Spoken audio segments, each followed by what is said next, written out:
5 years ago, Carolyn bought me my first Learn How to Brew kit. We did the class. We were the only two people that went back after we created the beer to bottle the beer. I started buying small homebrew equipment shortly after that, but it wasn't really until 3 or 4 years ago when we were like, yeah, this could be something. I started brewing once every 4 months. And when I started brewing once a week, twice a week is when I was like, I'm gonna invest a little bit of time and money and thinking if I can do this for a career. But the first beer, we always joked, we called it hose water IPA because we literally made it with hose water. When I was a kid, mostly we were just outdoorsmen. I think I lived my entire childhood outside, biking around town, or whether it's, finding a fun trail that kind of seemed illegal or something. Always outside, always making things. About 5 years ago, when there was only 20 to 30 breweries in the state, and then there was this boom where every week it seemed like there'd be a new brewery opening. So that's when we really started to gain traction on, let's go visit all these places. I didn't have the let's start a career until I visited probably 20 breweries. We were looking at space just online, for fun when we first started throwing around the idea, let's get off my porch and let's get into a commercial space and start selling this stuff. We wanted to stay in Manchester, it's my hometown roots, and we wanted to be downtown because there's a lot of foot traffic here, and we really saw this place building up, and a couple of restaurants have been doing really well. The people who were building out just left before they finished, and it was a mess. There were still Bud Light kegs hooked up to their kegerator system in the back. We had the thought of what it could be. We loved the space, I loved the underground cozy feel, and we really just kind of took off with it.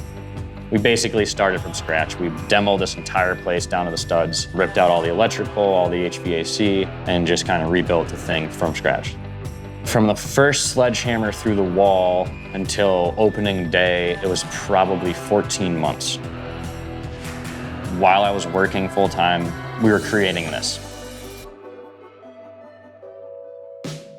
The day came where it was almost like, now I can see myself spending 40, 60 hours a week brewing and dialing in our system and getting this place ready to open. It was scary when that happened, but it was a good scary. The naming process took a while. Once we kind of honed it in to use the name Lodge, that's my maiden name as well as my sister's maiden name, and that's how Ryan and Michael met and formed the business. Manchester is a little city, so has that urban feel. You really have to look at your names of your products to help build the brand.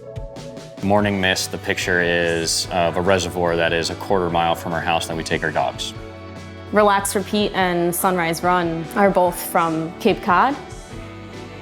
Sunrise Run, we wake up before the sun came up. We'd run over there in order to see the sunrise.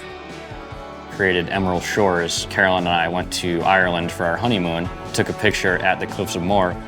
We kind of road tripped the Pacific Northwest with a couple of our friends. Those images are inspired from photos that we took from there. The passion starts with Manchester. I want to see this place do great. Downtown has done some incredible things and we just want to be a part of it. So there's a lot of excitement beyond the scariness of moving to entrepreneurship. We put so much of us into it, including in our designs, that there's a story behind all of our illustrations, all of the can art, there's meaning behind it.